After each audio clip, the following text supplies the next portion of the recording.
नमस्कार साथियों, स्वागत है आप सभी का आज के सेशन में। और आज हम 12 फरवरी सेकंड शिफ्ट के क्वेश्चनों को देखने वाले हैं। ठीक है, यदि आप इससे पहले वीडियो देखना चाहते हैं तो हमारे चैनल पर जाइए, आपको प्लेलिस्ट मिल जाएगी, उसमें सारी वीडियो जाकर आप देख सकते हैं। तो आइए शुरू करते हैं आज का सेशन। फर्स्ट क्वेश्चन, बांग्लादेश का राष्ट्रीय फल क्या है? ठीक है, तो बांग्लादेश का राष्ट्रीय फल पूछा गया था। तो बांग्लादेश का जो राष्ट्रीय फल होता है वो होता है कटहल। ठीक है, ये कटहल जो है बांग्लादेश में बहुत पसंद किया जाता है, और कटहल की जो खेती है बांग्लादेश की जलवायु के लिए बहुत ही उपयुक्त है। और कटहल को बांग्लादेश में स्वादिष्ट, मीठा और रसदार माना जाता है। ओके। और कटहल की जो है कई तरह के व्यंजनों को बनाने में भी इसका इस्तेमाल किया जाता है। ठीक है, तो देखिए, जो राष्ट्रीय फल से यदि बात पूछी है तो किसी भी देश का राष्ट्रीय फल पूछा जा सकता है, इसलिए आपको सभी को याद करना है। देखिए, आपके भारत का तो राष्ट्रीय फल आम हो जाएगा, ठीक, बांग्लादेश का कटहल हो जाता है, पाकिस्तान का भी आम हो जाता है। ठीक है, उसके बाद में श्रीलंका का भी राष्ट्रीय फल जो है वो कटहल ही है। ठीक है, जैकफ्रूट और फिलीपींस का आम हो जाता है, और थाईलैंड का हो जाता है मैंगिस्टोन। ठीक है, मैंगिस्टीन होता है। और यदि इंडोनेशिया की बात करें तो इंडोनेशिया का आपका हो जाता है ड्यूरिन। और मलेशिया का राष्ट्रीय फल यदि पूछे तो रामबूटान होता है। और अमेरिका का राष्ट्रीय फल पूछे तो ब्लूबेरी होती है। और नेपाल का राष्ट्रीय फल यदि पूछते हैं तो गोल्डन हिमालयन रसबेरी होती है। ठीक है, और यदि भूटान की पूछे तो आम होता है, भूटान का भी राष्ट्रीय फल आम ही होता है। और म्यांमार का यदि राष्ट्रीय फल की बात करें तो मैंगोस्टीन। और चीन के यदि राष्ट्रीय फल की बात करें तो होता है कीवी। ओके, नेक्स्ट क्वेश्चन देखते हैं फिर। उस्ताद राशिद खान किस घराने से संबंधित हैं? ठीक है, तो उस्ताद राशिद खान का जो वो घराना पूछेगा तो इस पर आपको जो राइट आंसर हो जाएगा कि रामपुर सहसवान घराने। ठीक है, जो आपके जो उस्ताद राशिद खान है वो किस घराने से संबंधित है? रामपुर सहसवान घराने से संबंधित है। देखिए, राशिद खान के बारे में देख लेते हैं। देखिए, राशिद खान का जो जन्म है 1 जुलाई 1968 को उत्तर प्रदेश के बदायूं में हुआ था। ओके। और इसके साथ साथ देखिए, इंपॉर्टेंट पॉइंट देख लेते हैं कि भाई हिंदुस्तानी संगीत परंपरा में एक भारतीय शास्त्रीय संगीतकार तथा रामपुर सहसवा घराने से संबंधित है। ठीक है, उन्होंने 2006 में उनको 2006 में पद्मश्री और इसके साथ साथ ही नाटक अकादमी पुरस्कार से भी सम्मानित किया गया था। और 2022 में उन्हें कला के क्षेत्र में भारत के तीसरे सर्वोच्च नागरिक सम्मान पद्म भूषण से भी सम्मानित किया जा चुका है। ओके, नेक्स्ट क्वेश्चन देखते हैं। भारत के संविधान के अनुच्छेद 48 ए, ठीक है, 48 का हिंदी में, इंग्लिश में होता है 48 ए में राज्यों का, ठीक है, संरक्षण तथा संवर्धन सुनिश्चित करने के लिए निर्देश दिया गया है। ठीक है, तो क्या सुनिश्चित करने के लिए, इसी तरह से आपको क्वेश्चन था, थोड़ा बहुत चेंज भी हो सकता है। ठीक है, तो आपको इसका आपको राइट आंसर हो जाएगा पर्यावरण से संबंधित है। ठीक है, तो आपका अनुच्छेद 48 ए है तो वो आपके पर्यावरण के संरक्षण से संबंधित है। ठीक है, इसके साथ साथ इंपॉर्टेंट पॉइंट भी देख लेते हैं। कुछ अनुच्छेदों को आपको भी अच्छी तरह से याद कर लेना। देखिए, अनुच्छेद 48 जो है कृषि तथा पर्यावरण, पशुपालन और वैज्ञानिक तरीके से संगठित करने और गाय तथा उपयोगी वस्तुओं के वध पर प्रतिबंध लगाने का जो है प्रावधान किया गया था। इसके साथ ही देखिए, अनुच्छेद 48 ए के बारे में देखते हैं, जिसका क्वेश्चन आपका आया है। तो इसका जो है ये पर्यावरण, वन तथा वन्य जीवों की रक्षा और संरक्षण के प्रावधान के बारे में इसमें वर्णन किया गया है। और इसमें संशोधन करके जो इसको जोड़ा गया था, पहले नहीं था। ठीक है, इसको 42वें संविधान संशोधन और 1976 के द्वारा जोड़ा भी गया है। ठीक है, 48 अनुच्छेद 48 ए के को। ठीक है, और इसके बाद देखते हैं अनुच्छेद 49 को देखते हैं कि यह जो है राष्ट्रीय महत्व के स्मारकों और धरोहरों और कलात्मक वस्तुओं की सुरक्षा का प्रावधान के बारे में इसमें वर्णन है। और अनुच्छेद 50 के बारे में यदि देखते हैं तो ये कार्यपालिका तथा न्यायपालिका के पृथक्करण का वर्णन करता है। ठीक है, नेक्स्ट देखते हैं। देखिए, अनुच्छेद हमारा जो 51 आपका आता है वो आपको राष्ट्रीय शांति और राष्ट्रीय सुरक्षा को बढ़ावा देने के निर्देशों के बारे में इसमें वर्णन किया गया है। देखिए, हमारे अनुच्छेद जो हैं 48 लेके अनुच्छेद 51 तक, ये जो है राज्य के नीति निर्देशक सिद्धांतों के अंतर्गत आते हैं। Okay, next question.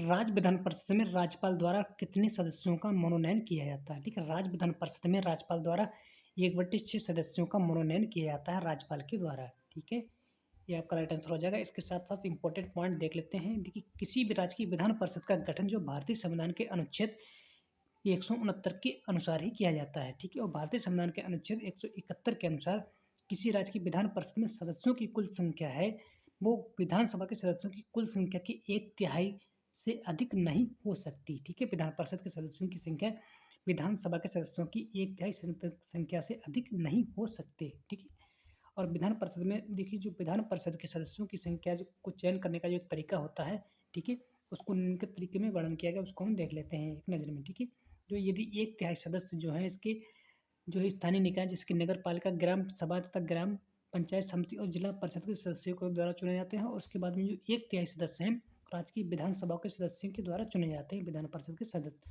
उसके बाद में 1/12 सदस्य जो होते हैं स्थानक स्नातक शिक्षकों के द्वारा चुने जाते हैं और इसके साथ साथ तो राज्यसभा राज्य में विश्वविद्यालय में स्नातकों के द्वारा 12वां हिस्सा चुना जाता है। ठीक है, और इसके बाद देखिए जो साहित्यिक, विज्ञान, कला, सरकारी आंदोलन और समाज सेवा जैसे क्षेत्रों में ज्ञान, व्यवहारिक तथा अनुभव रखने वाले व्यक्तियों में से 1/6 सदस्य जो है राज्यपाल के द्वारा मनोनीत किए जाते हैं। यही क्वेश्चन आपका पूछा गया है। ठीक है, नेक्स्ट क्वेश्चन देखते हैं।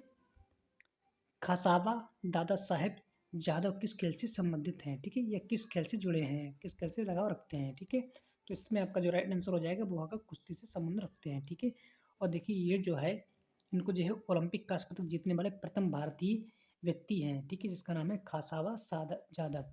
ठीक है, और ये कुश्ती से जो शब्दावली पूछी जा सकती है, कुश्ती से शब्द से जुड़ी हुई शब्दावली कौन सी है?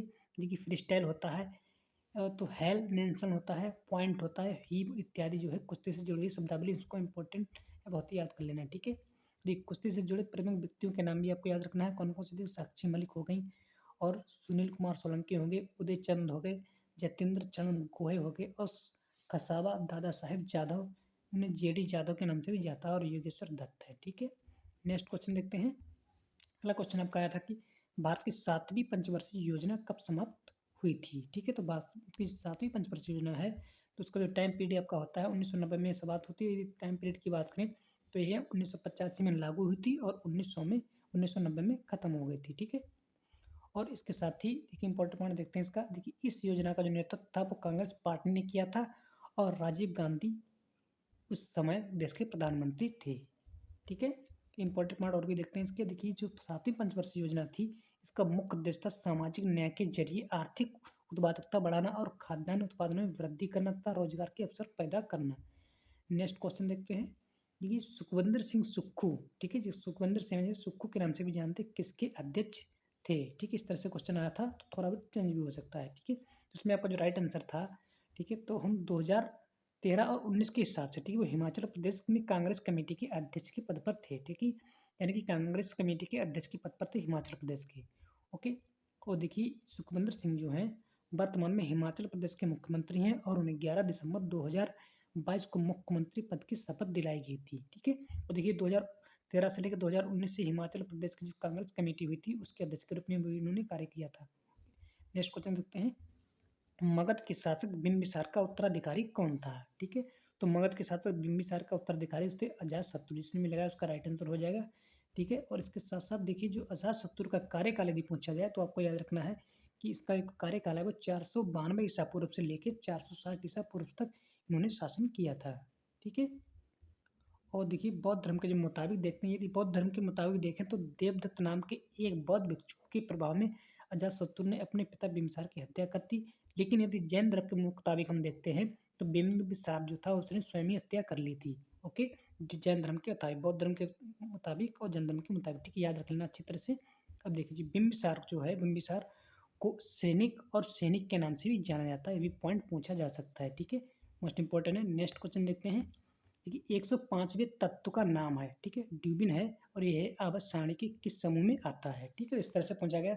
ठीक है, जो ड्यूबिन 105वां सदस्य है, तत्व है जो है आवर्त सारणी के 5वें ग्रुप समूह में आता है, ग्रुप में आता है। ठीक है, और ये जो तत्व है वो संक्रमण धातु के अंतर्गत आता है, ट्रांजिशन मेटल के अंतर्गत। और ये इसका जो आविष्कार है, यदि आविष्कार की बात करें तो ये 1960 के दशक में सोवियत संघ और अमेरिका में स्वतंत्र रूप से खोजा गया था।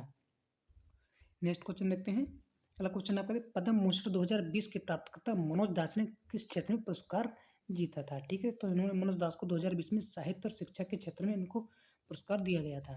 ठीक है, इनके साथ साथ इंपॉर्टेंट पॉइंट देखते हैं। देखिए 2020 में साहित्य में उनके योगदान के लिए प्रख्यात लेखक मनोज दास को तीसरे सर्वोच्च नागरिक सम्मान पद्म भूषण से भी सम्मानित किया गया था। ओके, और वह जो एक भारतीय लेखक थे जिन्होंने अंग्रेजी और उड़िया दोनों भाषाओं में लिखा था। मनोज दास को 2000 में सरस्वती सम्मान से भी सम्मानित किया जा चुका है। ओके, नेक्स्ट क्वेश्चन देखते हैं कि निम्न में से कौन जनसंख्या के मामले में भारत का सबसे छोटा पड़ोसी देश है? ठीक है, सबसे छोटा पड़ोसी देश की बात करें तो हमारा सबसे छोटा पड़ोसी जो जनसंख्या में मामले आता है तो मालदीव ही आता है। ठीक है, जनसंख्या की दृष्टि से यदि भारत का सबसे छोटा देश पूछे, ठीक है, सबसे छोटा मालदीव। देखिए यदि आपके ऑप्शन में मालदीव नहीं था तो आप उसके बाद में देख अपने हिसाब से लगा सकते थे। ठीक है, वैसे यदि देखा जाए तो मालदीव ही सबसे छोटा देश। ओके, और देखिए जो मालदीव जो था इसको 26 जुलाई 1965 में इसको स्वतंत्रता मिली थी और 16वीं शताब्दी के मध्य में औपनिवेशिक शक्तियाँ इन द्वीपों पर बहुत ही हावी थीं। ओके, और इन्हें 1965 में यूनाइटेड किंगडम से स्वतंत्रता प्राप्त मिली और 1968 में एक गणतंत्र राज्य बन गया था ये।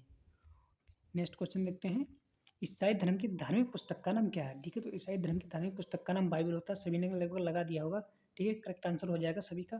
ठीक है, जो इसके बारे में देख लेते हैं। देखिए, जो बाइबल जो होती है वो 2 भागों में बटी हुई है, एक पुराना नाम और एक नया नाम के नाम से। ठीक है, यानी पुराना नाम पुस्तक का ही नाम है, पुराना नाम और नया नाम। देखिए, पुराना नेम में क्या है, देखिए यहूदी धर्म के धर्म ग्रंथ तनख का जो ही संस्करण है, और नया नियम के अनुसार जो है ईसा मसीह के उपदेश, चमत्कार और उनके शिष्यों के कामों का इसमें वर्णन किया गया है। ठीक है, नया नियम के अनुसार से। ठीक है, और जो इस पुस्तक की जो संख्या है अलग अलग ईसाई संप्रदायों में अलग अलग है। ठीक है, कैथोलिक बाइबल में 73 पुस्तकें हैं, जबकि प्रोटेस्ट बाइबल में केवल 66 पुस्तकें हैं। ठीक है, ओके, अब बाइबल की जो मूल भाषा है वो कभी इब्रानी रही और तो कभी यूनानी भी रही है। ओके, नेक्स्ट क्वेश्चन देखते हैं फिर, कौन कथक नृत्य की शैली से संबंधित नहीं है? ठीक है, इस तरह से क्वेश्चन पूछा गया। ठीक है, तो आपके ऑप्शन के हिसाब से आपका जो उसमें आंसर था वो आपका था केलुचलम महापात्रा। ठीक है, क्योंकि ये जो है कथक से संबंध नहीं रखते हैं, ये है कुचिपुड़ी से संबंध रखते हैं। ठीक है, और देखिए केलुचलम महापात्रा को 1966 में संगीत नाटक अकादमी पुरस्कार और जनवरी 1974 में पद्मश्री पुरस्कार तथा जनवरी 1982 में डॉक्टरेट की मानद उपाधि से भी इनको मिल चुकी है। ठीक है, और 1988 में उन्हें पद्म भूषण तथा कालिदास सम्मान से सम्मानित किया गया था। ठीक है, जो कुचिपुड़ी है भारत के आंध्र प्रदेश का एक शास्त्रीय नृत्य है। ठीक है, नेक्स्ट क्वेश्चन देखते हैं फिर, निम्नलिखित में से भारत के किस पड़ोसी देश की जनसंख्या घनत्व सबसे कम है? ठीक है, तो जनसंख्या घनत्व सबसे कम की बात करें तो सबसे कम जो है जनसंख्या घनत्व तो भूटान में ही आता है। ठीक है, और इसके साथ साथ देख लेते हैं इंपॉर्टेंट पॉइंट के बारे में, भूटान के बारे में, क्योंकि हमारा पड़ोसी देश भी है। तो भारत के पड़ोसी देशों में भूटान की जनसंख्या घनत्व सबसे कम है, और भूटान जो है भारत का सबसे छोटा देश भी है। ठीक है, बांग्लादेश का जनसंख्या घनत्व भारत से ज़्यादा है, तथा जो बांग्लादेश है दक्षिण एशिया का एक देश है और ये भारत के पूर्व में स्थित है। भारत के पड़ोसी देश की बात करें तो भारत के जो पड़ोसी देश हैं उनमें अफगानिस्तान आता है, चीन आता है, मालदीव आता है, म्यांमार आता है, नेपाल आता है, पाकिस्तान, श्रीलंका भी इसमें शामिल हैं। ओके, नेक्स्ट क्वेश्चन देखते हैं, टोक्यो ओलंपिक 2020 में कौन सी टीम जीती थी? ठीक है, ये भी क्वेश्चन आपका आया था, 2020 में कौन सी टीम देखी थी ओलंपिक में?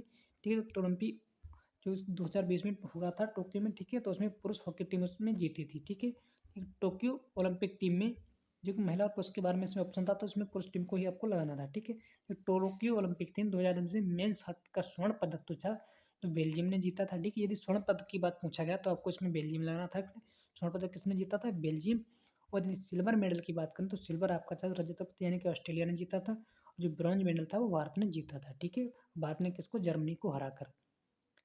इसके साथ ही नेक्स्ट क्वेश्चन देखते हैं, कृषि और पशुपालन किस क्षेत्र से संबंधित हैं? ठीक है, तो कृषि और पशुपालन जो होता है वो प्राथमिक क्षेत्र के अंतर्गत आते हैं। ठीक है, इस तरह से क्वेश्चन था, थोड़ा बहुत चेंज भी हो सकता है। ठीक है, देखिए ये जो है प्राथमिक क्षेत्र के अंदर जिसमें क्या है विनिमय उद्योग हो गया, अर्थव्यवस्था में द्वितीय क्षेत्र जो देखिए विनिमय उद्योग जो होता है हमारा, ठीक है, अर्थव्यवस्था के द्वितीय क्षेत्र के अंतर्गत आता है।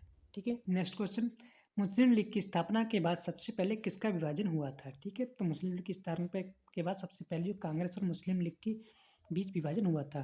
ठीक है, और ये कब हुआ था? 1937 में। ठीक है, नेक्स्ट क्वेश्चन इसके साथ ही देख लें इंपॉर्टेंट पॉइंट क्या है इसका। देखिए, जब 23 मार्च 1940 को मुस्लिम लीग ने लाहौर अधिवेशन में एक प्रस्ताव रखा, ठीक है, जिसे के बाद में पाकिस्तान प्रस्ताव के नाम से जाना गया था, और इसी तरह से पूरी तरह आज़ाद मुस्लिम देश बनाने के लिए प्रस्ताव रखा गया। यानी कि मुस्लिम लीग ने क्या है यहाँ पे पाकिस्तान के लिए एक अलग संविधान की मांग की बात की थी। कब की थी? 23 मार्च 1940 ईस्वी को। ठीक है, इसी के साथ आपकी क्लास समाप्त होती है। सारे क्वेश्चन आपके इतने ही थे। यदि आपको क्लास अच्छी लगी है तो वीडियो को लाइक करें, चैनल को सब्सक्राइब करें। धन्यवाद, जय हिंद।